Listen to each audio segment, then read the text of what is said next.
Welcome. This week on Random Fandom, we have a very special guest. We have Mark Austin, known to a lot of fans as Boba Fett, but the man is just like Derek and I. He's got a lot of tricks up his sleeve. Should I say more? I won't do it any. I won't do it any justice.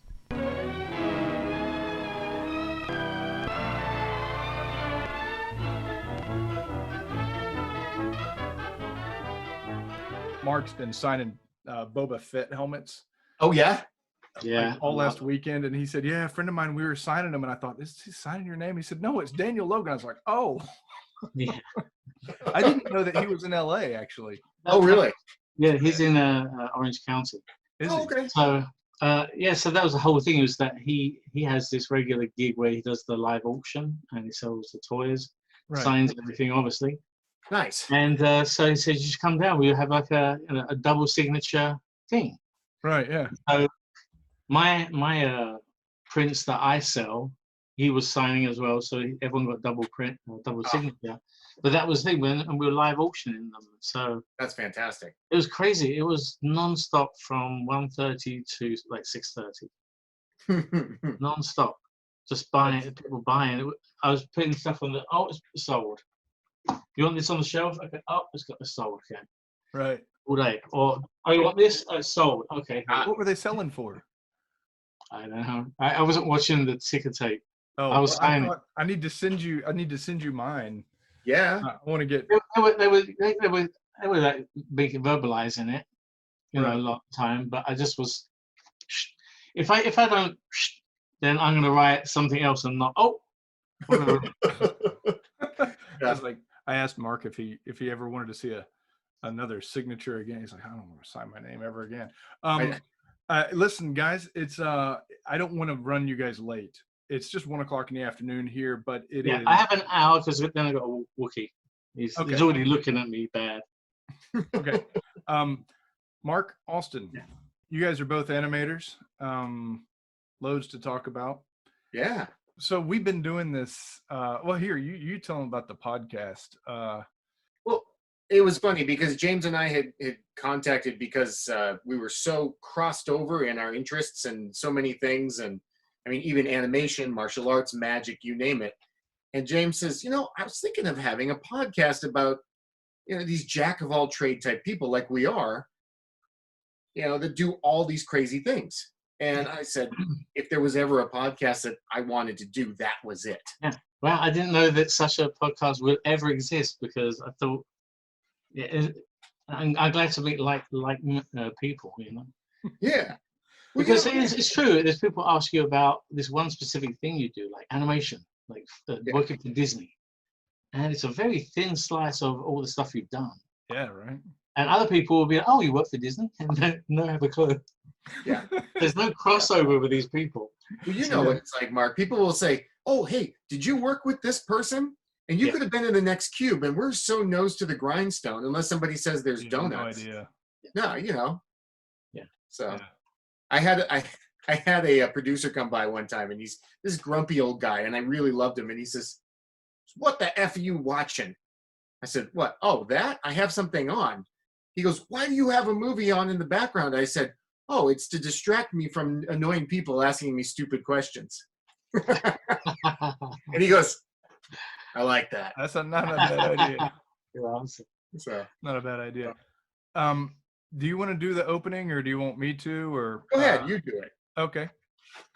Welcome. This week on Random Fandom, we have a very special guest. We have Mark Austin, known to a lot of fans as Boba Fett, but the man is just like Derek and I. He's got a lot of tricks up his sleeve. He does a number of things, and as a matter of fact, should I say more? I won't do it any justice.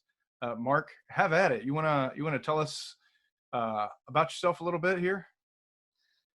Well, I guess I could break down my my jack of all trades, all my trades. I guess I could break them down very easily in blocks. Yeah. First 5 years, I was in commercials. So a lot of people in the UK know commercials that I did. Telly tea bag commercials or Ribena blackcurrant drink commercials. if I go to Germany, I meet people that know my commercials in Germany, but these were all hand-drawn 2D commercials. Right. So that's the first 5 years, all 2D. Then I go to ILM for 2 years, and I learn the computer and get into CG animation. And then migrate over to Disney for 13 years, a nice big block there. But after Disney, I missed that 2 years of effects animation I did. I missed the combining of having to work within the limitations of a film plate animation. I missed that. I missed that extra step.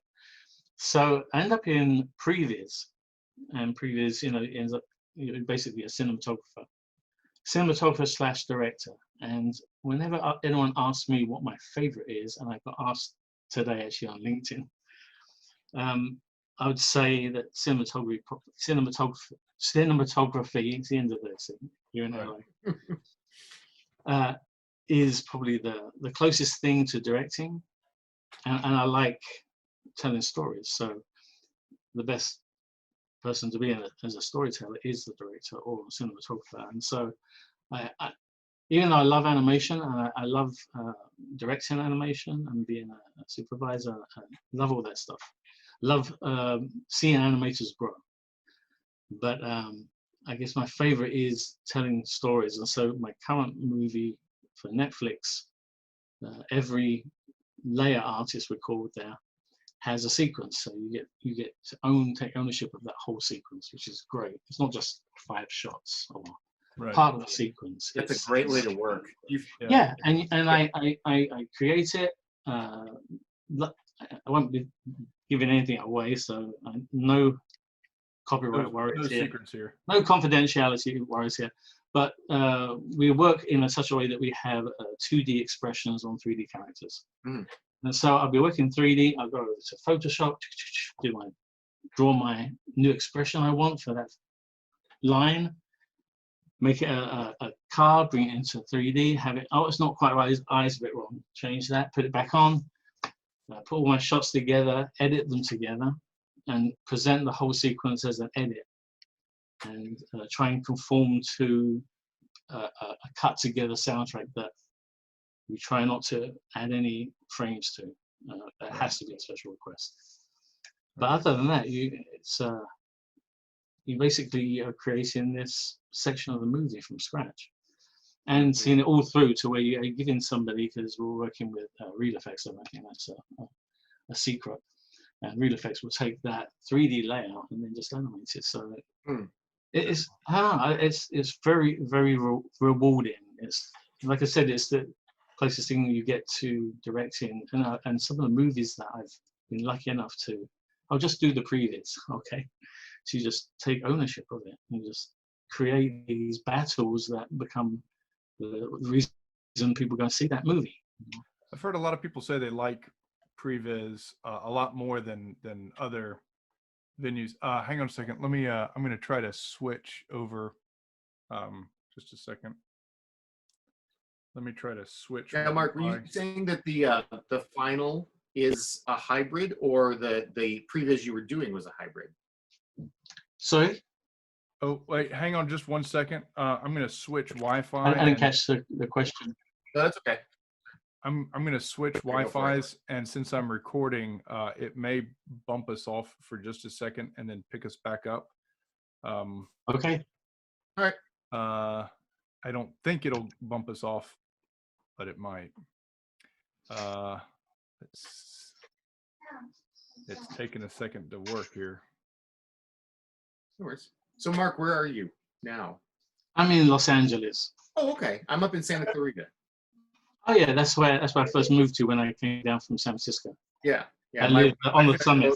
My wife and I both went to Cal Arts. Of course. And then we settled here. So, and then, we both work for Rough Draft Studios right now on Disenchantment. Oh, nice. Yeah, he's directing on it. I'm doing animation timing, and then I'm doing storyboarding right now on a pilot for Netflix. Nice. So, I went. There was one. I remember when I was 2D, and we went for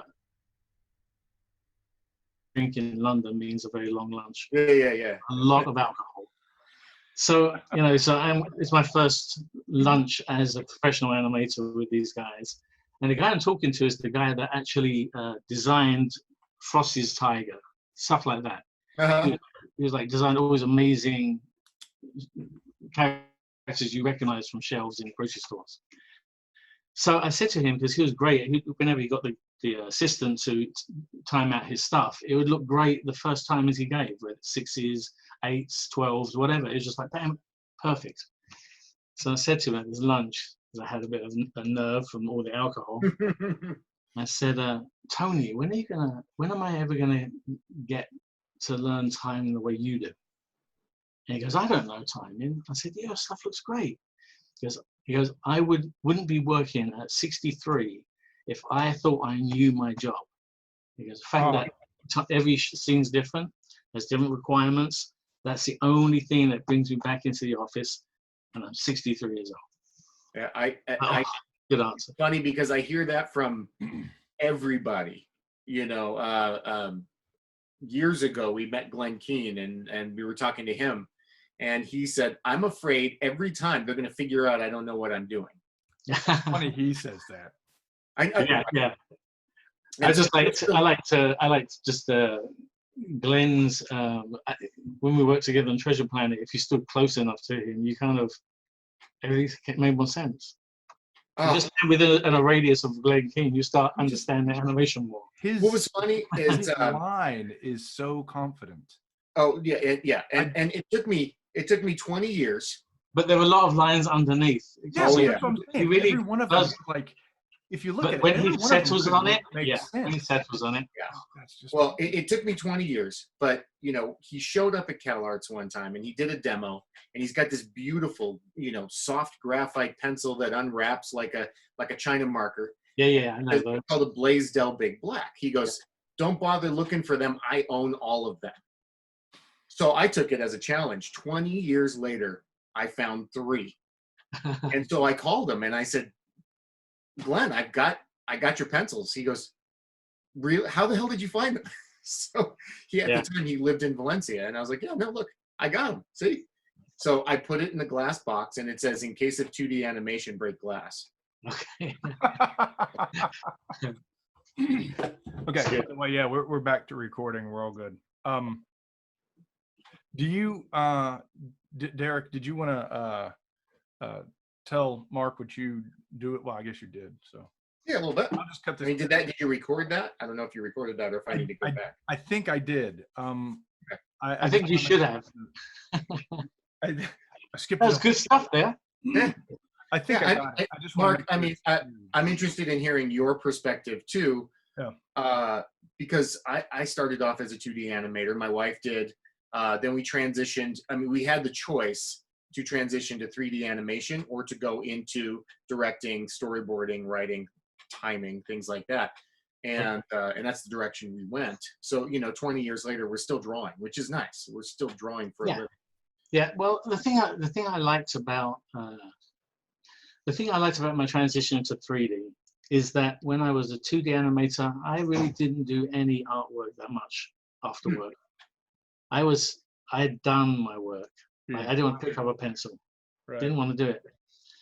And that's just the way I was for those 5 years. I didn't really do that much outside of, I mean, I did a ton of work. And it's crazy the amount. I think that's why I've got the most jobs, or a lot of the jobs I've gotten, I think is because once I get going up to speed, I'm pretty fast. And I create a lot of material. And so it was kind of weird not to, I'd come back from work and I wouldn't want to pick up a pencil, wouldn't want to pick up a paintbrush. And then I went to California, I went to San Francisco, and I was learning the computer, and suddenly I was painting canvases, doing sculptures, stuff that I'd never tried before, wire sculptures, super sculpty sculptures, finger painting, palette knife painting, my model making. It just took off, and so I thought, okay, I don't think I'll ever go back. I like this balance. 3D. I do a lot of animation in 3D, pretty fast. That's why Disney were on Dinosaur. You meant to do there's one shot per animator per week. That's how it was. Mm-hmm. One shot for the week. Mm-hmm. That's what it was. That's like a And feature. it was to the point that when I was hitting my stride, and I had Aladar was my character. He was the lead character, and so I had a lot of footage to get through. But maybe 2/3 of the movie had him in, so a lot of scenes to do. And I was doing 2 or 3 a week, just blasting them out, just getting through them, just churning it out like a machine. My nickname was Industrious. They all called me Industrious. But if I didn't get 3 hour a week, if I got 1 hour a week, suddenly I had HR coming in. Are you okay? What's wrong? Mm-hmm. Everything okay at home? Like, worried. So it's like they raised the bar. It wasn't. Oh yeah. Yeah. On my latest job, my boss, I finished early, and he goes, "Well, if you finished off early, then you got a couple of days to yourself." So that's very weird. I said, I've never had that before. I've always been penalized for being fast. You get it done, they'll give you something else.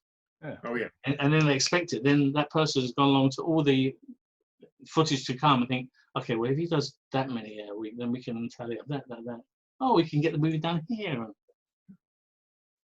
Yeah. Anyway. That'll the reward for working fast is to work faster. I had a good line from Ken Duncan.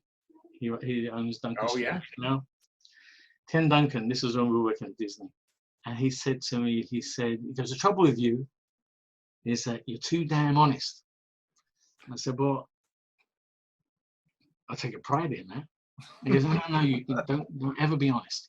He goes, if they come up to me and they say on Treasure Planet, Ron and John come in, when are you going to get a scene done with Captain Amelia? Oh, that'll be, I think we should get it done for maybe Friday afternoon. And they'll be, oh, great. And he goes, and then when I bring it in on Wednesday afternoon, I look really great.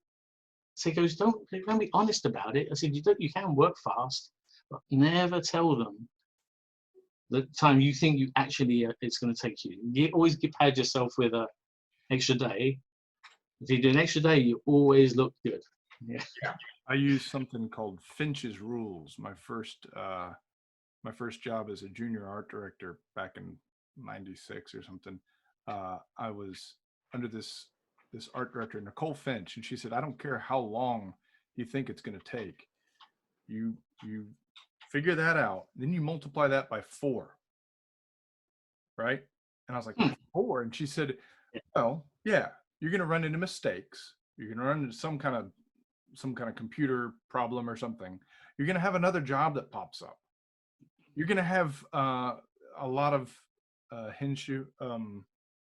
adjustments or re-edits or something. So whatever time you think it's going to take, multiply that by 4 and let that be your rule of thumb. And so I just called it Finch's Rules. And yeah, she does all the art direction for I think one of the Japanese Animes? No, it's a like a power tool company. Oh. There are 3 or 4 of them over here that I use all on my desk at the same time. I don't remember which one was which. Anyway, Kubota or something like that. Anyway, yeah, so I use Finch's Rules of timing. That's a good rule. Yeah. I don't know. I think if you go up and you say, yeah, I'll be able to get it done by Friday, and then you hand it to him by Friday, the next time they'll wonder, I wonder if I can get it, if he can do it for me by Thursday, and you end up getting pinched in time just because they know that you can, oh, okay, well, he's going to, if you tell the truth. Yeah. I agree. Pride in that. The opposite exists a little bit too. I had friends that were working, we'll keep the studio out of it. They were working on a project, and these were seasoned animators and storyboard artists. And they were asked to do, I think it was 22 minutes. So half an hour of content, and they did it in 3 weeks. Okay. And I they're good friends of mine. And I said, good God, man, you should have failed. You should have shown them that that's not possible, because now they will expect. Now they'll expect it. Yeah, I mean, was- this was beautiful work. Without saying what the project was, it was old school animation, overshoots, and just beautiful stuff. And the drawings were fantastic, and they killed themselves for 3 weeks. Yeah, that was the first 5 years of my career. We had 3 weeks for a 30-second commercial, so it's 10 seconds a week. You had to get it done. That was the animation schedule from just blocking, just single poses maybe, yep, to fully animated, everything done. Okay, let's throw this out there. My kids and I were watching Looney Tunes the other day. I love Looney Tunes. Like like Chuck Jones, you know. Tex Avery. Tex Avery is. That's the guy that got me drawn. Now, here's the deal.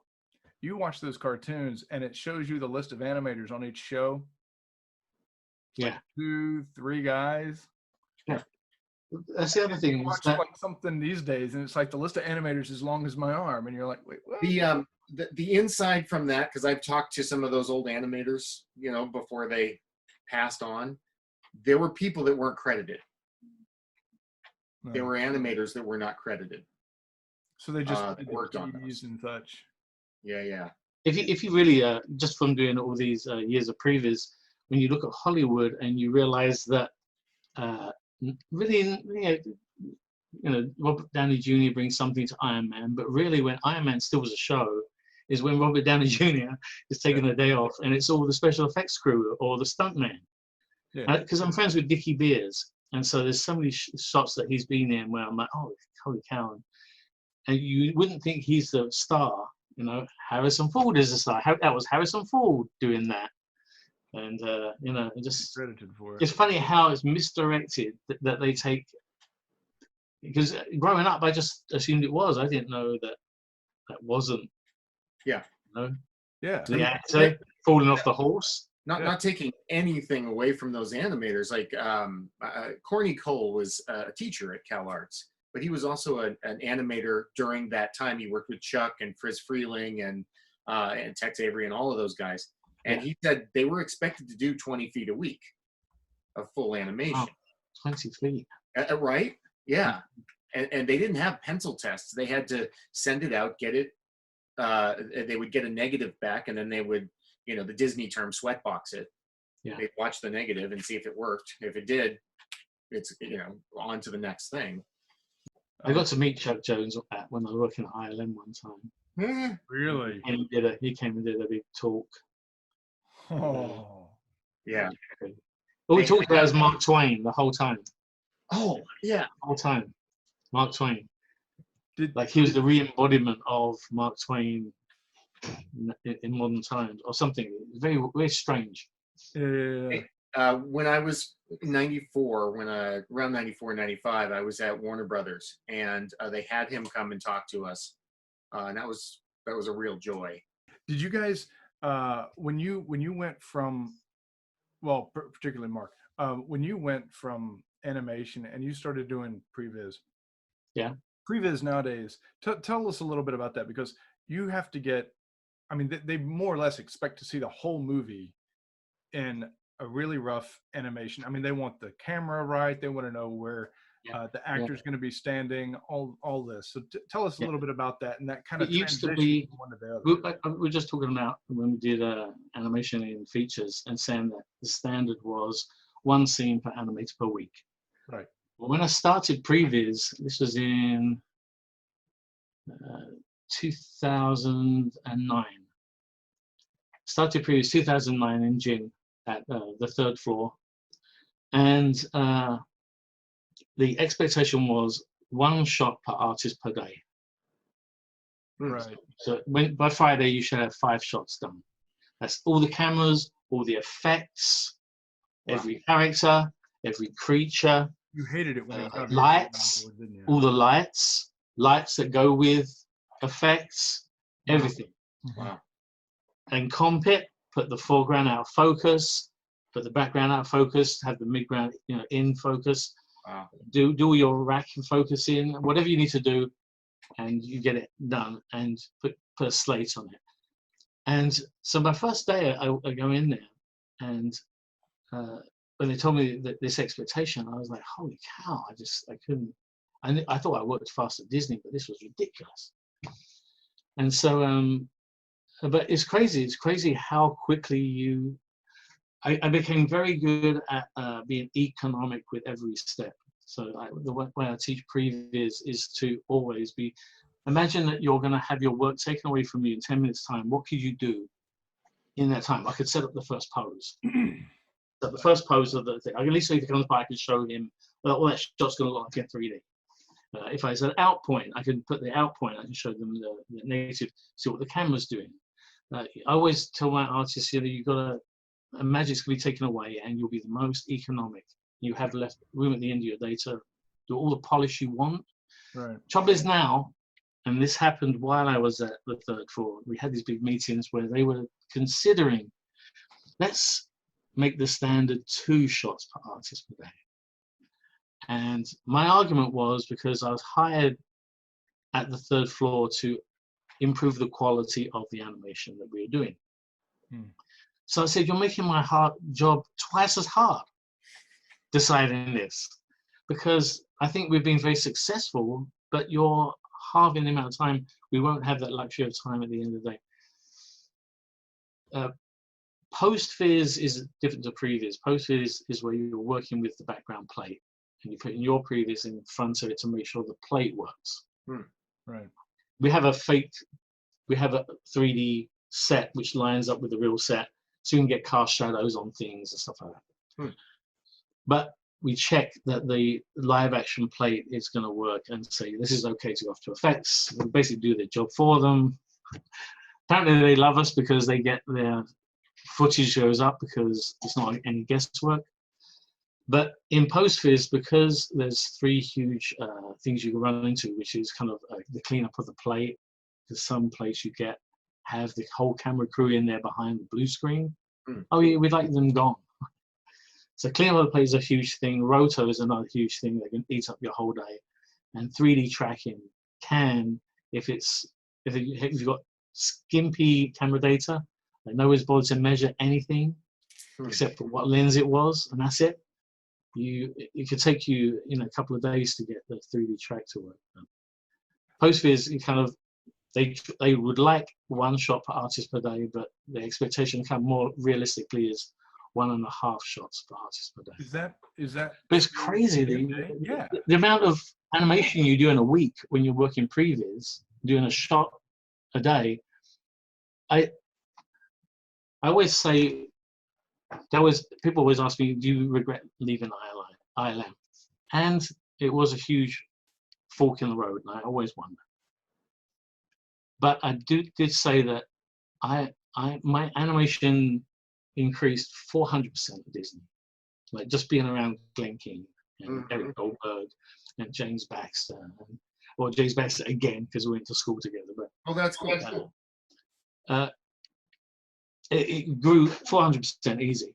And when I left and went to previs, I didn't expect any increase at all. But that having to do those poses, those key poses, storytelling poses, to make everything as extreme, because you've got to let it spline some of the time between your poses. So I do my breakdowns, but then I let it spline out usually by itself. But it's the only way you can get those dynamic shots of that horse around in the corner. You can't be there to make sure that every foot registers to the ground plane. It's like it's broad strokes. Broad strokes. You don't work towards it. Is that the case now? So this was back in 2009. You started this. What's the standard now? Because that's what I'm saying. So now it is 2 shots per artist per day at least. Right. Because I mean, our mutual friend Xavier calls me up some days, and he's like, yeah. I mean, he's just like letting off steam, as he drives home, because he's, how many shots do they want us to get? It's a big ask. It's a huge ask. Well, I met him on Godzilla. Right. Godzilla is a prime example of where you really can't always adhere to the 1 shot per artist per day. When you have like a creature like Ghidorah. Ghidorah's got 3 long necks, 3 heads, 3 beams that come out of his mouth, 2 wings, 2 tails with clubs on the end, 4 legs, and it's like, okay, they wanted me to block out the emergence from the ice, and I was going to block the whole thing out. Comes all out, crushes people, roars and stuff like that, and I'll get all the coverage of that in one master scene file. And so, because it's, you know, if they say, well, it's like, you know, if it's 7 shots, you've got 7 days to do it in. Oh, sorry, 3.5 days, because it's 2 shots. That's fast. But our argument was that every pose takes, and this is a creature that is attacking a crowd of people. So it's like there's so much mocap. There's so much mocap. Huh? The scale. Yeah, yeah. But you know, scale. So funny on Dinosaur. They said, let's keep the majesty of dinosaurs when we make this movie. And they did this. I did this whole test of a dinosaur doing a dust bath and rolling like a horse in the dust, and I loved it. And I said, yeah, but this is 400 frames long. Am I ever going to get shot that's 400 frames long? We're like Aladar up on his feet in 3 feet. What? He's a 4.5-ton iguanodon. He's laying down. I've got to get him on his feet in 3 feet. It was, and I did it somehow. It was all camera trickery to kind of. Well, see, I mean, you think about it. Keep Because the weight. of these Japanese animation, that these anime movies where these monstrous, like. Yeah, like, but they spend the time like. Yeah. Well, depends, Right. because they like span whole TV shows, like one guy pulling his sword out, or he's done something, and it's just like, I know physics don't work like that. The materials themselves would shear apart, you know. But then you have like the physics of mass in a living creature, you know, and a head that's on a neck that's, you know, 10 meters long or whatever, and it just from here to there, you can't whip it around that fast. Yeah, and they've all got to work as a group, from one pose to the other. You know, if you go to an ugly thing, they don't like that. So you've got to work at something that's it's like in 2D. In 2D, I work for commercials. They like this. Action. They don't like that. They don't like that. They like this though. 3/4. So you have to go. 3/4. No. Yeah. Everything's 3/4. That's what it was like on the packet. So they want that pose. Funny, and they go through frame by frame. We did a whole series. It's a shame there might be British people listening to this, but the Ribena berries are black currants, and black currants, when they're fresh, you know, they're fun. So they didn't like any of our squash and stretch. They were framing through it and saying that looks like an unripe berry. Oh no! Really? We lessened it. Wasn't good enough. They end up bringing one of those plastic sheets with the circles going down the sides. They want it exactly circles the whole time. So we had to put the squash and stretch in their legs. That was it. Oh. When you watch the final product of that, you just kind of go, do you ever like worry about lessening the quality of your own portfolio when you're listening to clients? And they say, well, less of this. And you're kind of like, that's not, you know, other animators are going to look at my stuff and be like, he doesn't know what he's doing. But you got to listen to your client. Yeah. Yeah. I had a director once that said, well, no, I want Foghorn Leghorn to move like this. I said, okay. So I animated it exactly the way he wanted. And then the client said, it looks like some kind of nut in a chicken suit. I said, well, that's what he asked for. I made it look exactly like the director acted it out. Yeah. And he loved it. And then we show it to the client, and the client's like, this is ridiculous. Yeah. Yeah, I'm not going to say who they may be listening to this show, but I know there was a Hulk commercial where it wasn't done in the States, but there was a Hulk commercial that the director wanted him to move like this and this. 3D, right? Yes, 3D. And I remember one of the animators saying, have you not like read comics? Have you not watched Marvel movies? Because that's not the way the Hulk moves. He has a very specific lumbering, you know, angry way to do. And he doesn't just like zip along like, you know, he's howdy doody. No, it's not the same thing. And so they did it, and Marvel came in and they almost lost their contract. He got to keep it, obviously, because, you know, commercial was made, but there's something to say for, you got to let the animators do their job. They know what they're doing. That's why they got it in the first place. When they put me as a supervisor on the first Avengers movie, and being English, I was thinking of the English Avengers. Right. Oh, right. Yeah, no. So, Yeah. oh, cool. Is that Ray Fiennes? And you know, slap.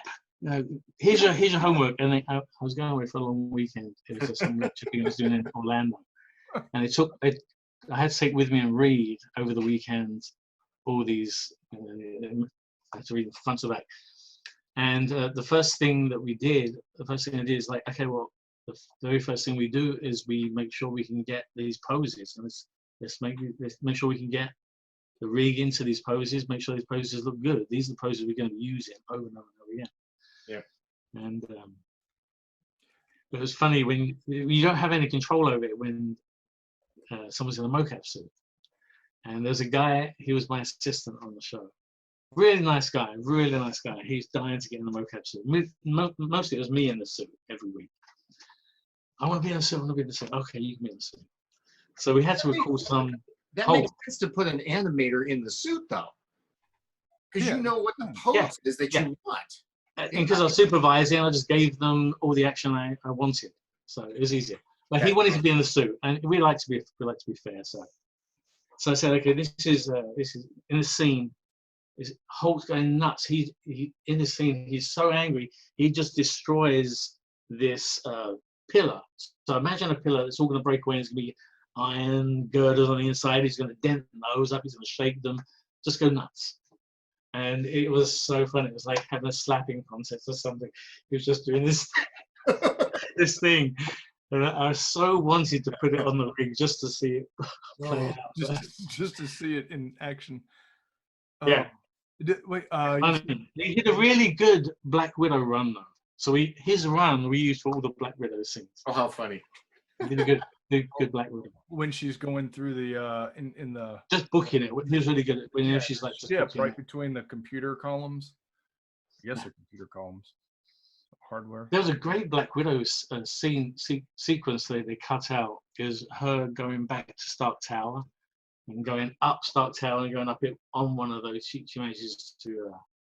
She does this in the movie. They kept that part. So they kept the part where she gets the alien speeder.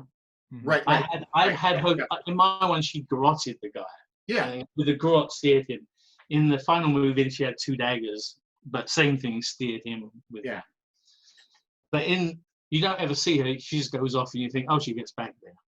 But in the original, she goes back and she flies at it, and then goes up it, and there's these great shots of like just Stark Tower hurtling by as we go up it, and she fires her thing to blow out the floor she wants, swings it around like that, and does a backflip into the window.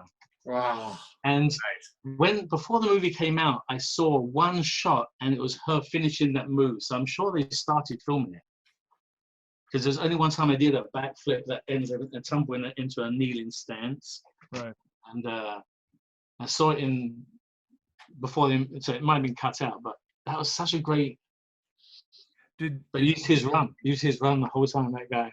Did really she good do at a lot of her stunts? I don't know how many stunts she did. I remember seeing Chris Evans actually doing some of those parkour, twist jumps and such. That's got to be really. I know because I know you do Captain America stuff. That's got to be really rewarding to see these guys do this. Yeah, it's the trippiest thing, seeing real people mimicking your animation. That's the trippiest thing. It's still to this day, and it's funny when you see animals doing it. The last job I worked on for MPC before I went to Netflix was there's a movie coming out called Cruella. It's about Cruella de Vil. Not going to give anything away for the movie, but it'd be trippy to see those Dalmatians doing the things I wanted them to do. Oh, okay. It's even trippier than people. It's even trippier than people, but. Do you want to tell us how did you end up being Boba Fett? That's a story we need to hear. I'll give you the very short version because Okay. the very long version, I said to my friend, I said, you know, I'd hate to die without recording this story, like from watching the movies to being in it. So we thought we was going to do 4 videos. It ended up 12, but they're all on my YouTube channel. So that's the long story. That's the long story. I'll give you the short We'll story. direct people towards the long story, but you can give us the short.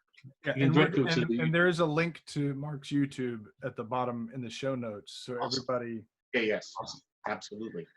But the short version, I'm employed at ILM, working on Casper. Biggest Boba Fett fan, and now I've got access to toys and model kits at the Lucasfilm store at the ranch. So I'm just there. I'm just like a kid in a candy store, like trying to buy. All my wages are going back to Lucasfilm. And so at my desk is this, you know, shrine to Boba Fett. I got pictures of it, and everyone knew I was a huge Boba Fett fan. I end up getting a trip to the archives, which is not allowed. It's off limits. And when I went to the archives, all I wanted to do was see the Boba Fett costume. And so Don Bees, who runs the archives, said, "That's funny because we just have it out over here for something or other." And I was like drooling over this. It was had an amazing lunch.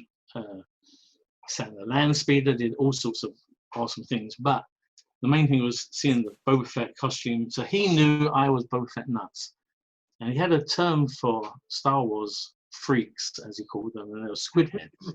If you're a squid head, you are a complete Star Wars nut job, you know. So I was a squid head, and I fast forward like 6 months. Oh, after that meeting with Don Beast, we become friends. He says, if you ever want to come back to the archives with your friends, come along. So I went back to the archives all the time. I'll be right over. Yeah, I'm on a flight. I was picking up the thermal detonator. Oh yeah. You're like, Yeah. I was wearing Indiana Jones hat and jacket. It was nuts. But when 6 months later they suddenly decide that, oh, we're actually going to make the prequels now, and we are going to roll out the movies again theatrically to this new generation of fans, so they can get up to date before we do the new stuff. So we're going to have this big summit at Skulker Ranch and promote it, and we need volunteers to be stormtroopers. So sign me up. We need blood. I'm willing, you know, whatever.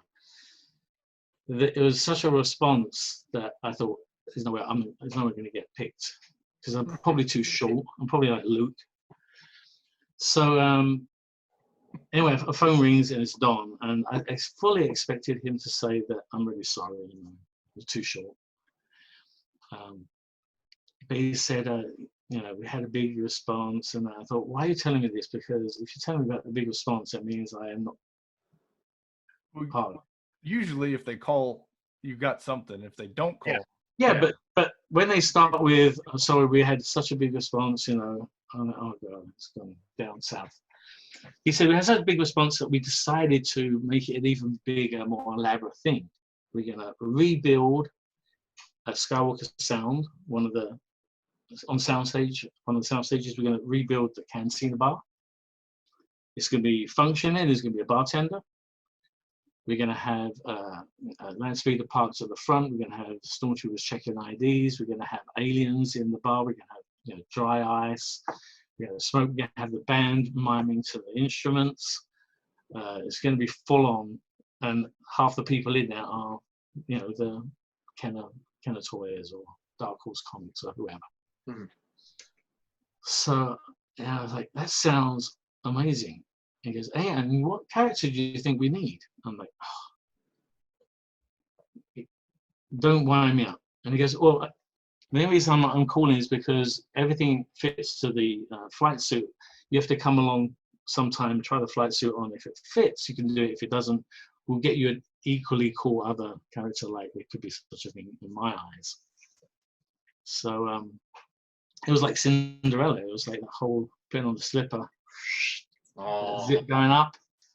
I went the very next lunchtime. I drove. It's quite a drive from ILM to Skywalker Ranch. It will take you over an hour. Hmm. So you got to have not just it's like a 4-hour lunch. So I drove there the next day and tried on the suit, and so that was it. That was my ticket into putting the suit on, but it wasn't for the movie. It was for the summit. So we had the summit, 4 hours pretending you're Boba Fett in a realistic cantina setting with aliens shrinking away from you when you looked at them and having to arrest people, and that was my funnest time, even better than the shoot, way better, way better, because all I can see of it is this, so it looks even more real. When you can see just this much of it, it looks completely real. It's like VR for real. They're really there. Whichever way you turn, right? Yeah, whichever way you turn, but you can actually bump into everything. You can react to everything. It's real. It's the closest you couldn't, and everyone was playing the part. Everyone was going nuts. You know, Ula was dancing and stuff like that. It was crazy. So I didn't want to take a break. They were like telling me, "You should take a break." I don't want one. Like you have to. Safety regulations. You know, we have to. So they made me sit there like a school in detention, like a schoolboy, like waiting outside the headmaster's office, waiting to go back in. You can go back in now, okay, in. And it went so well that they said, "Would you mind doing a second one?" I was like, "I would pay you to do this." So I did a second one, and then shortly after that, they just happened to need someone for the blue screen shoot, and one of the cameramen said, "Hey, one of our guys actually has been wearing that suit for these summits. He's been the guy up there as Boba Fett." So that cameraman suggested I email the producer and tell him this. And so I did. That's how it happened. You bequeathed him into your will, correctly? Right? He's in Well, your- actually, after that, he was a diving instructor as well. So I did a whole scuba class. So he got his money back. Oh, yeah, okay. Nice. Well done. I need to get my cave diving. I don't have my license. Cave diving. I haven't done it so long. But I the love Bay it. Area is the worst place to learn. Freezing up there. Oh yeah. That's it. That's it in a nutshell. That's fantastic. So, okay, wait, you have literally gone from 2D, 3D, cartoons, commercials, previs, all the way to being Boba Fett. Yeah. Yeah. I mean, now that's a career arc that I have to be honest, very few people on here, including Derek and myself, we would love to attain to. It's probably not. Yeah, it's been a crazy journey.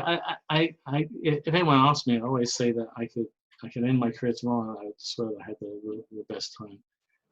Just working with, there's people you work with that you idolize. There's some people you work with that you idolized. You don't idolize anymore. From like I was so upset that acted the way he did. It was just like, because I worked on the movie. Oh yeah, I like that movie. Yeah, it was cute, but he's not. You want him to be a likable person. No, Spielberg, amazing. Spielberg. I kept one of his drawings. It was working on War Horse, and he's drawing the head of the horse, but it's like a sock with an eye. His drawing skills aren't that great, but he drew this sock with an eye, drew a rectangle around it, and he put 100 mil lens. You think, really? 100 mil? Seems a bit long to me. All right. You put 100 mil, it's like the best composition in the world. Saw it in his head. In his head, he just looks at something, or he thinks of something, he tells you. I do that, but not, I can do that now a bit, but not like his is automatic. But that's really cool. How much? The camera was the hardest thing I found to learn. I think it took me 3 years at least to learn the camera. I thought it'd be simple. Do you have any suggestions if people want to learn good camera work, good cinematography now? I mean, like, I'm a big fan of Peter McKinnon. I'm toying with an idea of doing a live or a recording of kind of a how-to. Right. I'm thinking of doing it because after, what is it now? It's 11 years now. 11 years of doing this. 11 years doing a shot a day. It's a lot of animation. Like, there's not many things I haven't animated at this point. They gave me a guy throwing up over the side of a ship on 300, the second 300 movie. And, oh yes, I've never animated the guy throwing up. Never. Yes. Awesome. It's like Ray, something comes out. Oh, wow, I've never animated or whatever. This weird creature. I've animated a Pikachu. But it's like, I feel like now it's a case of I've done this shot maybe 7 times before, just this new character, different character. But it's very, you kind of repeat your, I try and break the mold wherever I can and do something that's a bit different. But we have to do stuff that they can replicate practically. You know, no CG cameras, or no like there's some guy he did I think it's on Avengers. It was a close up. It was a tight shot of the Quinjet, and he did it with a 21mm lens. And I'm like, who's shooting this? How are we going to shoot this with a 21mm lens? Practically, like, get this close to the front of the jet. You know, you got to make it like it. Let's do it practically. It's got to be at least 100, 200, probably 200 from another jet looking, or a helicopter looking at, flying alongside.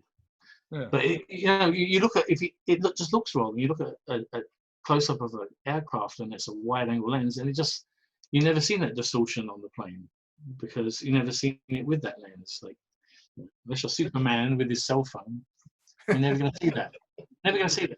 You're watching Men of Steel, and they use that virtual camera, and it breaks the reality of it. It's just, I mean, a digital camera a virtual camera can do wonders when it's used right. Yeah. I mean, there are scenes in Harry Potter when they did a really, really good job of it.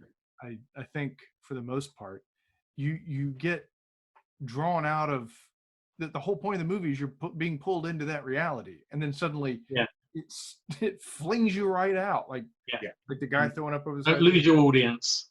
Yeah. The audience should never know. Exactly. Yeah. They should. We were doing a layout on a shot, and they were trying to reuse a set.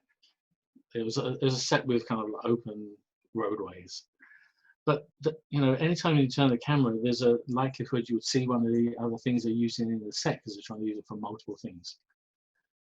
So, it's like I was trying to explain to them that you need a set that has nothing that stands out in the background, but if it's a whole, chase between vehicles, you just want it to be about the vehicles, the play of the interplay of the vehicles and how they react to one another. You don't look at, look at that church going past. Let's just have rolling hills. Just make it a simple background. But I can't remember what I was talking about. We used to call that an A to E pan. An A to E pan, an A peg to E peg. And they had them in Hanna-Barbera where you'd see the same tree and the same house go by. The lamp on the wall in Scooby-Doo. Yeah. I love that. Wacky Races was the best. It seems Wacky like Races was the biggest offender. And these papers were this long, They if you counted the first circle hole as A, it would go all the way to E, and you think that's plenty long enough. And then it's panning 6 times through. Yeah. Did you guys see the new Scooby-Doo movie? Yeah. Yeah. I haven't yet. I know people who worked on it. good. And they pay homage to that A to E. Like at some point they're running past something and he does it like at least 2 or 3 times, and you're like I know a few guys are gonna catch that and give a good wink. They I didn't see the whole thing. The kids watched it. They really liked it, so that says something. But they paid homage to the original opening. So they did opening in nice. CG, with everything. Nice. Thing up out of the barrel, and that's actually wearing it. Yeah, and then running out. The hand. Yeah. And it was the old diver bell and everything. It was really, really good. Yeah. That was fun. I watched that to death when it first. All the Hanna-Barbera stuff I watched to death when I was a kid. Oh yeah. Because it's just there was 2 things you could watch on TV. Well, 3 things. There's Hanna-Barbera. Hanna-Barbera. I kind of roped in with Warner Brothers. I don't know why. As a kid, there was just Disney and non-Disney. So all the non-Disney, which is Hanna-Barbera, and Warner Brothers, all of that was non-Disney, and there was Disney. Yeah.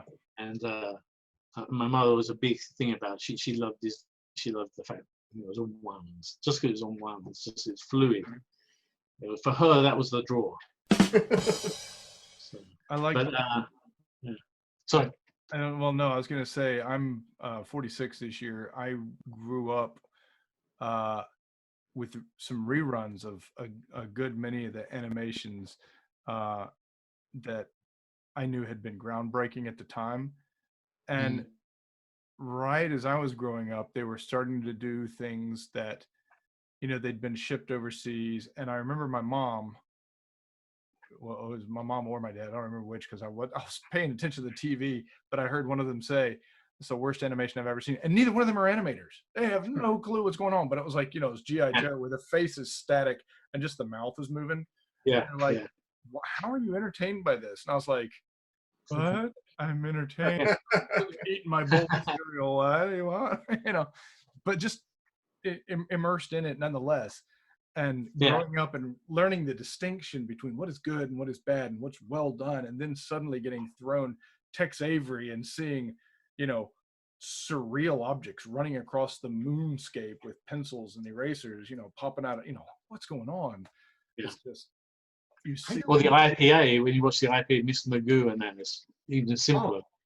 Some of that early stuff, some of the Fleischer stuff with the 3D backgrounds, they had actual sets that they built, and then they hung the cells in front of it. I mean, it was groundbreaking. Oh my word. Yeah. Have you guys, as a matter of fact, Xavier got me pointed towards the Max Fleischer Superman series all on YouTube. Oh. And those were amazing too. Those were amazing, but I hadn't watched them in years. Yeah. Absolute years. And you go back and you realize, and I had put this on my other YouTube channel, Made in Japan, that like Godzilla, you think of as Japanese. Godzilla came out first and foremost in Max Fleischer's Superman as the frozen Arctic monster. Wow. And you just kind of look at it and you go, that's not right. You're not paying Godzilla homage. No, he was taken right out of Max Fleischer. I mean, the roar and everything. Wow. I mean, well, they were, that, early anime and film was. We're going to get a lot of crap for that. Yeah, right. It's true, though. It's true. Well, but a lot of early Japanese film was based off of Disney. Because of what they were inspired by from American film. Yeah. Like the large eyes and everything from and it was inspired by Snow White. I watched the YouTube recently with Peter Weller talking about how he came about with the RoboCop movements, and he goes back through history, from way back to people ripping off cave paintings, they've seen. It goes on and on. It's just the way we see this art, we get inspired, and it fuels us to create something. Nothing is in a vacuum. We went to a lecture at the Disney lot, and it was Don Hahn. And his whole lecture was the best steal from the best. Yeah. And he played us the Star Wars theme song, but it wasn't the Star Wars theme song. It was, I got to find out what film it's from because I should know this, but it's off by one note. Yeah. It goes down instead of up. but it's exactly the same song. It's just from the early silent movies. And John Williams was like, all right, I like that. Yeah, but Yeah. even that comes from Holst, right? Yeah. Yeah, Yeah. it's Holst Planets. Yeah. So, I mean, Superman, John Williams, Superman is right out of Jupiter. So, Yeah. Well, we were, my daughter did an escape room online today. And in order to get out of the virtual escape room, they had to listen to these classical pieces of music and figure out the clues. And it was all kids. So they played this classical piece of music, and all the kids are like, well, that's from Harry Potter. I know it's from Harry Potter. And it wasn't. It was a classical piece. right. Yeah. You know? That's, So I was like, all Matt, right. send me the link to that, will you? Yeah, yeah. Sorry, I'd lost everybody again. We may have to Rewind. Yeah. And everybody freezes on the goofiest face. Always. Yeah. I think it's built into the program. I'm pretty sure it is. It's got facial recognition. This is goofy. Stop it. Okay. Mark, why don't you tell us what you can tell us about what you're working on, or if you want to direct people towards things that you've done, or where they can see your work. You know, do you have a website? I would just like to. My focus recently has been more on my YouTube channel. All my artwork. I've been in a series of art pieces and filming them time lapse and editing them together. And it's crazy. It's crazy. It's crazy because it's a learning process for me. I can see where I'm on some pieces. I go down an avenue where it just takes me way out of my way, and I come more back. And so each time I look at these time lapses, it kind of teaches me a more linear path to finishing it. So it's very, very cool. But I'd like to steer people to my YouTube channel, Boba Fett ANHSE. Stands for A New Hope Special Edition. Boba Fett ANHSE. Okay. All right. Fantastic. So I mean, there's plenty of stuff on there. Like I say, half of it's artwork, so half of it's how I got to this crazy place and jumped in the suit. And there's even some footage of me in the suit on the day. Oh wow. Oh, is there? Yeah. Nice. Yeah. Go to number 12. All right. Okay. So you also had signed a lot of helmets. I think were sold off already. You and Daniel Logan. Well, there was two parts of that. The first was I had to do 150 plaques. Right. So myself, Jeremy Bullock, Dickie Beer, Daniel Logan, Don Bees, and John Morton, I believe, all signed a plaque, and we sent them in, and so you can get helmets with all of our names on. And I thought that was the end of that was it. I thought that was it. It's 150 helmets. But when I went to his house last weekend, I'm looking for his house, and I've got my GPS. And I turn onto a road. As I turn, I just see a pop-up, a tent pop-up, and underneath rows and rows of helmets out on top of their boxes. Wow. And under the trestle tables, rows of helmets underneath as well. I thought that must be the house. Yes, so. I'm guessing. It's a wild guess, but that might be the house. Yeah. So yeah. So I'm going back there next Saturday. Apparently, there's more stuff that needs signing. So. Well, I want one of them. I want one of them. Actually, I've already. I want one. I want one. It's like Yeah. you wouldn't notice if this just You've happened. got one right behind you. I've got one. Yeah, I've got right one. there. Just This one had 2 signatures on it. Oh, right. I've got. We were talking about this before the show. I'll get Tim Morrison to send one to you. Yeah. He's supposed to be playing Boba Fett in Mandalorian season 2. I know. So he might actually, because according to Daniel anyway, that he never comes over to the States ever. No. So if he does, he might be in the States. So I might be able to get to meet him for. Yeah, he's That'd be cool. excellent guy. He's the only Fett I don't know. He's like all the other Fetts, and well, I've met them, but now they're like friends of mine as well. Have you seen any New Zealand film, like the stuff that made him like Once We Were Warriors? I mean, Yeah. I remember that back in the day, the Maui thing. Yeah, it was crazy. Yeah. No, he was a great pick, and I thought Daniel was a great pick to play his son. But I always, as much as I love Daniel, he really wanted to, play the part of Boba Fett. He was like pushing hard on well, social he looks media. like young Tim, so it's great. He does, but if this is Boba Fett growing up, so he has to look like Django. He has to. It's just it wouldn't be right without. Well, I mean, you also have to have a certain age on you, and he's not old enough to play it in this bit. Yeah. So I heard a rumor that Timothy Oliphant was gonna do his voice. I don't know. But if it's Django, I would assume they go Django. Only because Timothy Oliphant does a really good Clint Eastwood, like in Rango. Yeah. Because originally, when Jeremy Bulloch was doing it, he didn't have that Kiwi accent, and in all honesty, as much as I love the special edition, they redo the accent. I love the Jason Wingham. And I'm like, I love the Jason Wingham, the original voice. Mm-hmm. Yeah, I'm like, why in the world did they do that? So I don't know. That's funny because when I met Jeremy Bulloch, I didn't ask him about doing the voiceover, but David Prowse is always like, yeah, I could have done it myself, and then he starts doing CNN. This is CNN, like he's. I'm like, it's not the same, buddy. Nice try, but not quite the same, Yeah. I mean, as filmmakers, we have that thing, and I know you know this, Mark, too, where people say, oh, maybe I should go back and redo this part. And everybody tells you, don't do it. Just leave it. Yeah. Leave it be. Yeah. Because it would say to me, move on.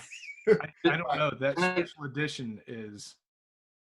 It really is. Yeah. And I mean, and that got you a chance to be Boba Fett. So there were not everything I agree with. I wasn't there for the whole Han shooting Greedo thing. I thought that was a vicious lie. Good. So I said, no, we're done, we wrapped. And they're like, no, you didn't. Because I'd left for Disney. I finished New Hope. Disney didn't like it because Disney are Disney. Disney are like, the world should want to work for us or be asking us, can we work for you? So when they asked me for this job, I said, well, I'll come, but I have to finish my obligation to ILM. I've got to finish this show. I'm the only animator on it. Well, John Knowles doing the spaceships, but everything else is me. So they didn't like that. Like they don't like me telling them I'll come when I'm ready. They should like you doing your job. So I think that's why I lost the character they promised me. Anyway, I had them say, "But we're Disney." Yeah, yeah. That's it. That's all they say. Well, they know that so many people want to work there that they can always find somebody to fill your shoes. My point about this is, and a lot of our listeners, I want you to understand this. Not that I have the clout of anything. If I found out that you wanted to fulfill your obligations to another company and do your job, that would mean more to me than, should do. Than anybody dropping what they were doing to come and work for you. It's like, if you dropped what you were doing to work for, that's like a girlfriend breaking up with you so she can go out with somebody else. Yeah. But when I left and did go to Disney, a couple of my friends that were working at Disney with me went to visit friends at ILM, and they came back with these stories, and I'm like, no, you're kidding me. So they told me about the Han shooting, Greedo shooting first, and a couple of other things that they added, like that whole the robot hitting the other droid on the head. That was in the version I left them with. They added that. Right. So those two things they told me about. But aside from those two things, everyone says, you shouldn't. It was good, perfect as it was. And I said, yeah, but I said, if anyone has the right to say, you know what, I'm not happy with this, and I never was. I'm not happy that the Y-wing flames are pink because we pulled all the blue screen out and we're left with pink flames instead of yellow. Like, if he's unhappy about that and he wants to change it, I think he's the only person that has the right to say it. Yeah, it's his prerogative. Not this guy that's moaning about it. So, as much as there are some things about the specialists I don't condone or agree with, because I think they should have just left. That was Han's arc, so they should have left it. Yeah. But all the other things are. Oh, I keep losing everybody. More Sandcrawler every time. I'm telling you what, our Zoom is against us. Zoom cuts out right as you say, "I'm telling you what," and then it you I froze. said you can't get enough Sandcrawler.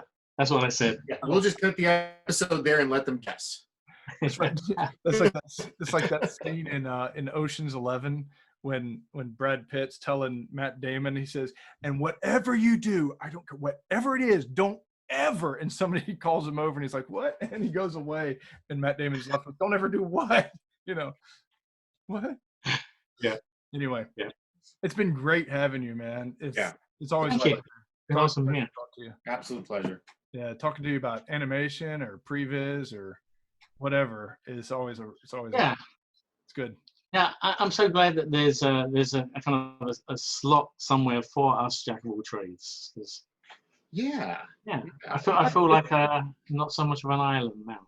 I mean, I know we There are a lot of us. yeah. And it's really odd the number of people that Derek and I have talked to. But I didn't figure, to be honest, we started doing this because we thought, oh man, everybody's stuck at home with the COVID, afraid of COVID or whatever, we can't do anything. Hey, let's just start this now. But we don't want to release it because we're recording this is June 14th, and we've been recording episodes since back in April, I think, maybe a little earlier. But we don't want to release anything yet. So when this gets released, I'm not entirely sure. We just want to make sure we have a backup so we can let them go out.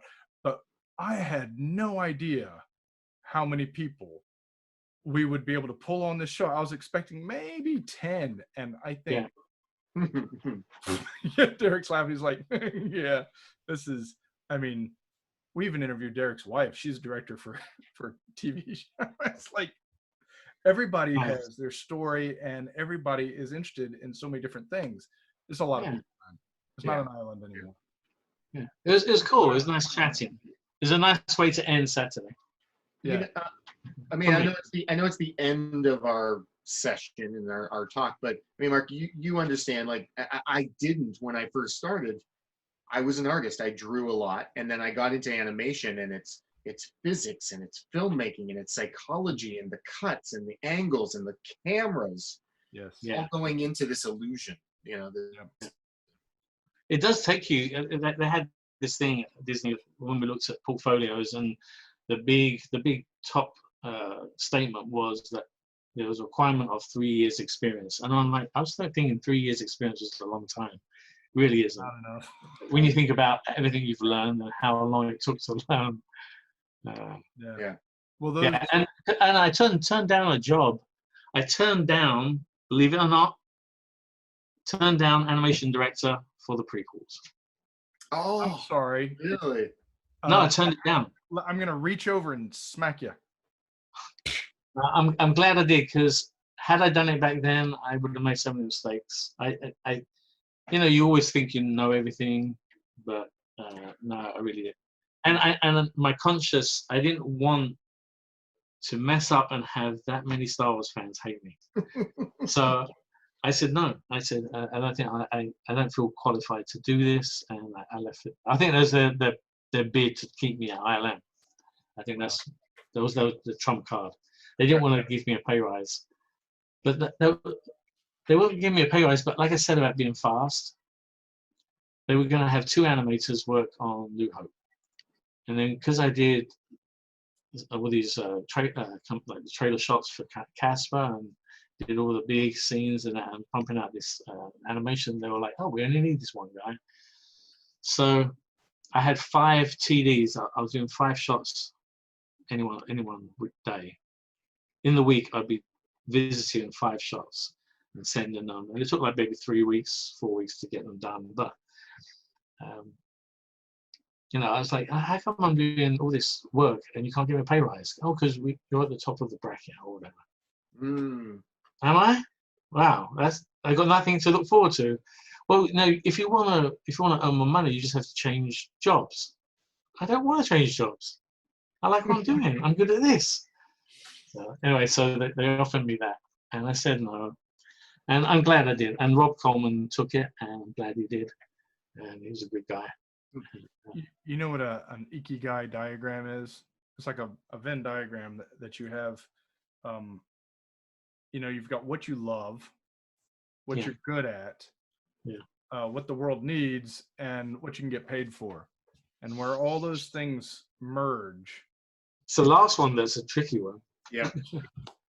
To be honest, a lot of people start out doing something, they find out they're good at something, but they don't love it. Yeah. And then No, my mum always said you have to have job satisfaction because it's a third of your life. Like, oh, Yeah. that's pretty deep. You said the other third you'll sleep. So you better choose something that you like.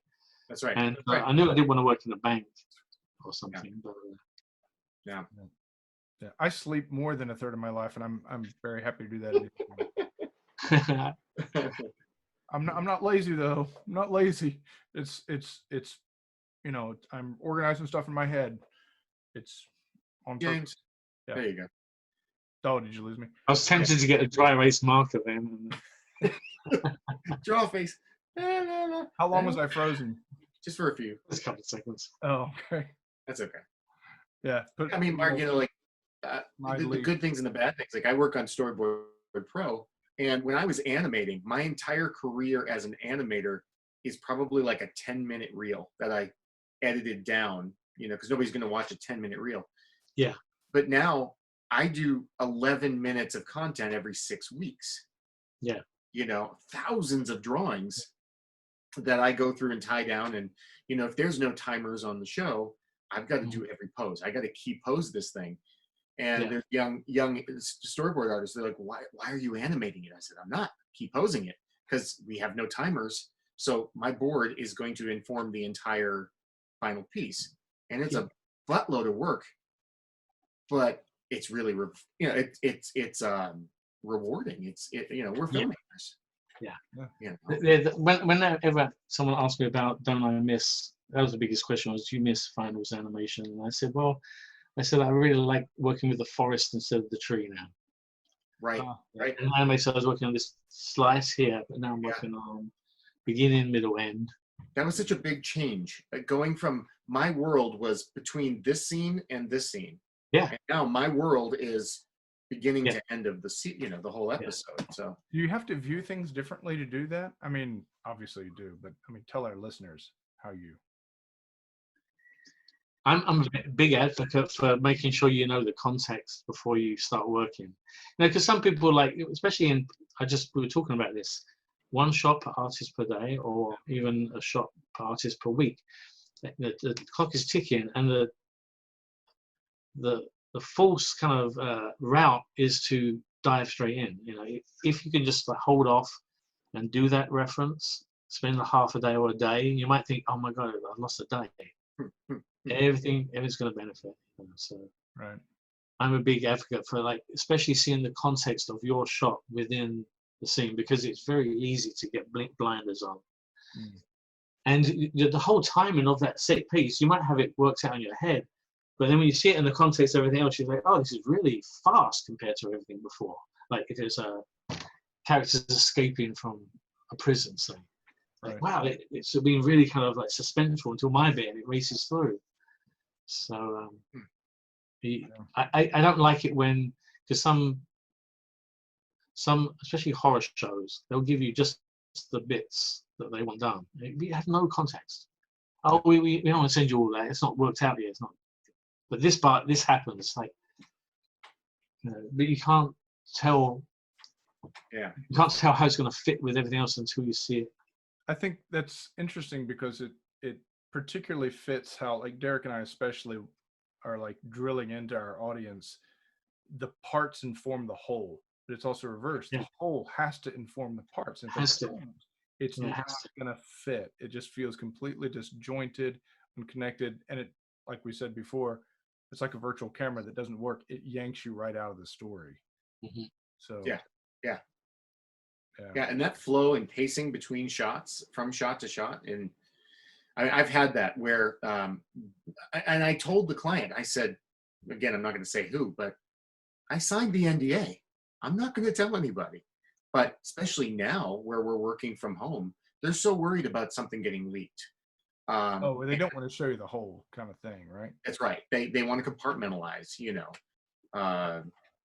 But I that makes wonder it if that doesn't go for acting as well, because they won't give Tom Holland a whole script, but they'll give it to Benedict Cumberbatch.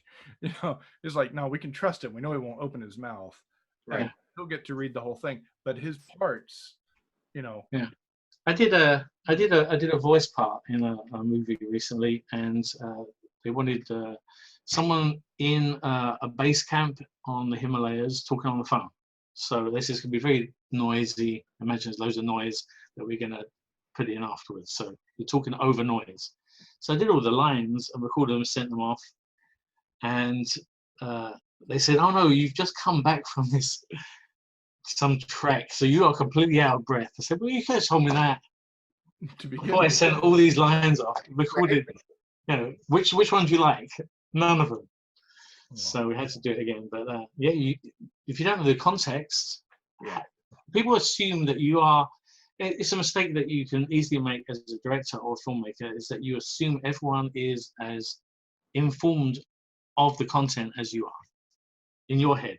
And directors will assume that you just know this a lot of the time, and they'll skip over parts, and you're like, okay, you piece it together with the information you have, and this one thing that they thought you knew that they didn't think to add to their their list. Where's this? And what is that? In psychology, there's something called the illusion of transparency. It doesn't quite mean the same thing, but it's like, if something is so clear to you, like if I'm like incredibly nervous in front of an audience, you assume they can all see that, whereas they can't. They can't see that. Yeah. But it also works the opposite. Something that you want to tell to somebody else is so clear in your head because it's in your head and you're thinking it, and all the bits to it. Well, what part of this isn't clear? Well, man, it's in your head. We're not psychic. And so you're telling this stuff to somebody, and you really don't. I mean, we take for granted how much our communication is verbal. And I mean, if you don't tell somebody the entire context of something, they may not have any clue what you're talking about. I mean, we do it with their spouse all the time. My wife will come to me and she goes, she had to go to school today. And I'm like, we have 4 daughters. What are you talking about? I said, well, one of them's missing. Look at that. But we need to oftentimes ask nicely, because everybody's got these expectations. Well, I expect that you know this information. Well, I haven't been told it. And I don't know what you're talking about, man, to your boss, he's gonna be like, why aren't you up on do your research? And like, well, so you have to learn how to ask that. I just always do a very, very rough pass, because that's when you find out any of those. You do a very, very rough pass, so you haven't invested that much time. It's very, very basic, but there's some people want their first thing to look great, and I get it. There's advantages to wowing the client, but most of the time, just because of that reason, I said just do a really rough pass, like just really rough, like so that oh, that's not the angle I was thinking of at all. You're like, fine. Just show them.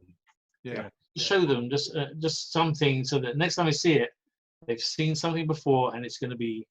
Yeah, it's funny you should say that, because that's what I'm doing as soon as I get off of this. I'm doing the thumbnail pass for this entire battle sequence. And there's one little paragraph that's a sequence. This, then this, then this, then this, and I'm not tying any of that down. I'm not drawing any of the characters. I'm scribbling. So do you guys find that there's like a correlation between, say, for instance, the number of directors or sub-directors or associate or assistant directors that are working under, the director, and you assume that the hierarchy of information is known, so that they know the director you're working under knows the whole of the thing. So when you hand something over and it's scribbled, he goes, yeah, that's going to be great. And then the whole thing gets looked at and you're like, that part doesn't fit at all.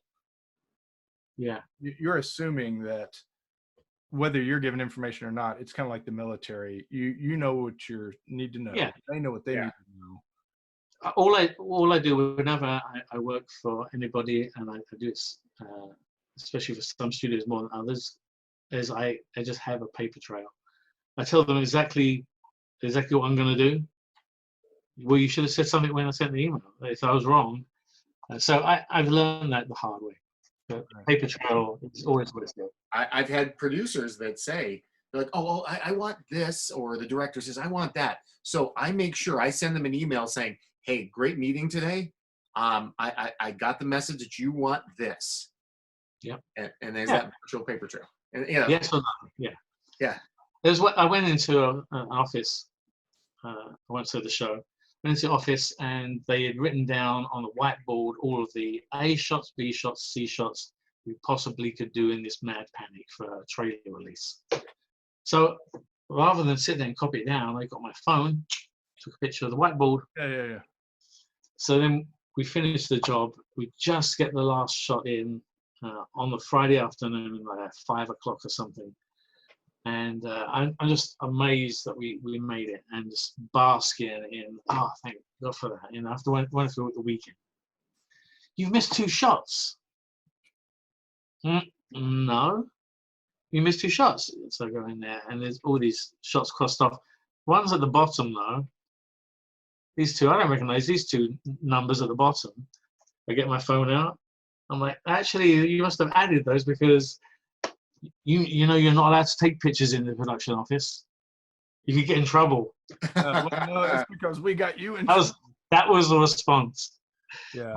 But yeah. I call them out. You got to leave a paper trail. You got to say, no, actually, this is what you asked me to do.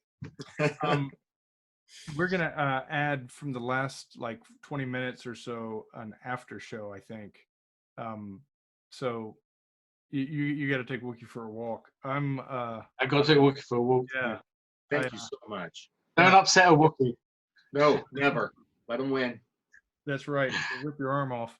They don't rip their arms out of your sockets. I think he would as well. He's a Mastiff Black Lab mix. Nice. Oh, he's a big guy. Excellent.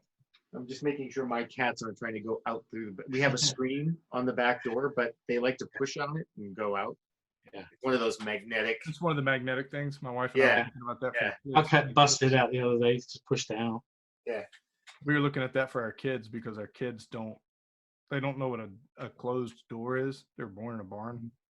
Mine don't know how to turn lights off, apparently. Yeah, that same here. Or when the AC's on, that's the time to open all the windows. Of course. Yeah. So it's not just me. No, It's not just you. Mark, you've got 3. Is that right? 3 girls. Yeah, right. Yeah. Wow. Yeah. I got two, a boy and a girl. Hey, Nice. hey, he's British. This is rude, man. Oh, sorry. 2 girls. Where are you from originally? Who, me? I'm from Essex. Yeah. Essex. Where are you from, Derek? I'm from New Hampshire. New Hampshire. New England. Where are you originally from? North Carolina. Okay. North Carolina? Yeah. Hickory. Then I went down to Florida, France, Japan. So, you're not around. Yeah. I don't know. I did nothing for 27 years, and then I went to the other side of the world. My original contract was 18 months, work on Casper. So I said, okay, Mum, I'll be back after work. She like sobbed. I shouldn't have said that. That was a bad joke. But I will be back after work. And then I'm still here. Yeah. How long you been there now? I came over in January '94. Oh, okay. So you came right before the earthquake. I felt it in San Francisco, the Northridge one. Yeah. We felt it in Dailies. We were in Dailies, and it's like, what the hell's that? It was weird. Yeah. I thought a truck was going by. Because they had a Circuit City next door to ILM at the time. And all the TVs. I thought it was big. Yeah, I moved out here that summer. Oh, it was just like a roll, and I thought, well, I didn't think anything of it. And then we heard the news that there's an earthquake. So. Yeah. Yeah, you guys are like, yeah, that was the earthquake. I'm like, man, we have them like 300 a day. So I was my here. I family- was in LA for the aftershocks from the Northridge. Like they had some big ones in Valencia. Yep. Like a 5 point something one time, or 4.8 or something. It felt like someone lifted up the bed without waking us and just went like that and dropped it. Yeah. Oh, those No, are bad. Those are bad. The ones where they go up and down. Oh, yeah. Yeah. So there was a seismologist on the train one day, and we were talking about earthquakes here in Japan, and he said, well, I'm here studying the effects of specific types of earthquakes, because when you get them side to side, the plates are just kind of shifting. But when it goes up and down, that means one of the plates is it's got built up enough pressure that it's pushed and popped. Kicking it. Yeah. That's the kind that that makes mountains. He says those I are know. the scary ones. He says, so if you do this, you're like just kind of, oh well, there we go again.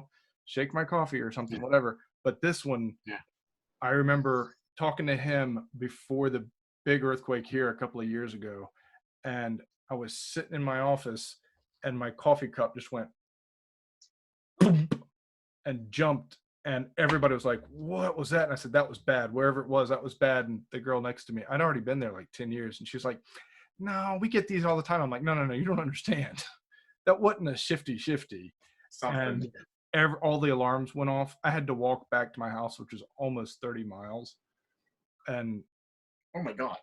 oh yeah, I'd walk because the trains were stopped. Everything. I mean, my feet. I was laid up in bed for a day after that. My feet hurt so because it was in business shoes. Oh. My wife was like at the Home Depot, or the Japanese version of it, and she had our then 3-year-old, and there's liquefaction here, and the bricks separated apart, and the dirt had turned to liquid and just started bubbling up, and it was like up around her ankles or somewhere around her shins. The water maze floated to the top of the ground. Oh, it's nuts. I think I've talked about that in another podcast someplace, but Yeah. earthquakes, not good, guys. We're all moving out to North Carolina. My family was so worried because it was that year that I was moving out here, and on a map, Northridge and Santa Clarita look like they're right next to each other. I mean, they are. Yeah, well, I mean, on a big map, yeah. Yeah, and there was a lot of damage. I didn't find out I was accepted to CalArts until July, I think. Your mom's like, move back right now. Yeah. Uh, But hey, knock on wood, we've only had lots of little ones, so. Yeah. Well, I think that's supposed to release the stress of the big one. The little ones are supposed to release that San Andreas, but they say that we owe 26 feet. Yeah. Like those small shifts that are meant to happen, we're in debt 26 feet. So I hope it doesn't cash in 26 feet in one go. Yeah, Tokyo's haven't had a big one That'd be in bad. 80 years, and we're due for an 80-year buildup. And I'm like, that's going to set off, Fuji. Oh yeah. We're just waiting. 2020 is a great year for it. Oh yeah, I was getting ready to say, if it's not a plague of locusts, who knows what's going to happen. Yeah, a friend of mine called me yesterday, and he said, "Yeah, it was hailing here yesterday." And I said, "Were they flaming hail balls? Because I wouldn't be surprised." Darkness covered the land, and the firstborn. Yeah. Like I fully expect Moses to come up here and start. It's time for us to leave. We let your people go. Didn't you work on Prince of Egypt? Yeah, I did. Yeah. Funny enough, Mark, I worked on Prince of Egypt with James. Yeah. James Baxter. Yeah. And it was, I've told this story on the podcast before, but it was like a rite of passage where I said, "Hey, James, I really like how solid your work is. And, I'd really like to get more of that in my artwork." And he says, "Thank you," and walks away. And, 2 or 3 more times. And he finally gets me in his office. And I said, "Okay, you're not going to snuff me, are you?" And he showed me how he did his thing, Introduced you to the copy machine. Yeah. He took me to the copy machine and left me there one time. And I thought, okay, Jedi Master, I don't know what the hell you're trying to get me to do. But then he showed me how to use the model sheet and put it behind the drawings and use it as a key as I rolled my away his drawing. secrets, man. I gotta edit that out of the after show again. He's gonna get mad at us. James was a really big influence on my early animation career. Glenn, who was one of my idols, he infuriated me because, he was all about the feel and, just let it happen and the flow and, and he was so artistic in the way he animated. and I was like, I don't know, it looks like magic when you do it, man. His daughter's got it too, Magic. so I don't know. Oh, Claire? Claire's Yeah. amazing. I know. It's like maybe it's genetic. I don't get it. It is like Claire Keane, Yeah, Glenn's daughter. yeah, that's what we're talking about. Yeah, That's what Claire. we're If talking about. you name Yeah. your daughter Claire, you're going to have a prodigy. Yeah. Right. Hey, my daughter's Claire. There you are. Watch. Yeah, she's the one who actually knows that she's smart enough to get away with stuff. Come here. Come here. All right, All right, well, Guys. we'll let you go. we'll let you go. It's been good. Oh, there he is. Oh, he is big. Goodness gracious. Buddy. All All right. right. Well, thank you, Mark. Okay. I'll see you guys. It's been a All right, pleasure. have a good one. Thank you, sir. Okay. All right. Okay.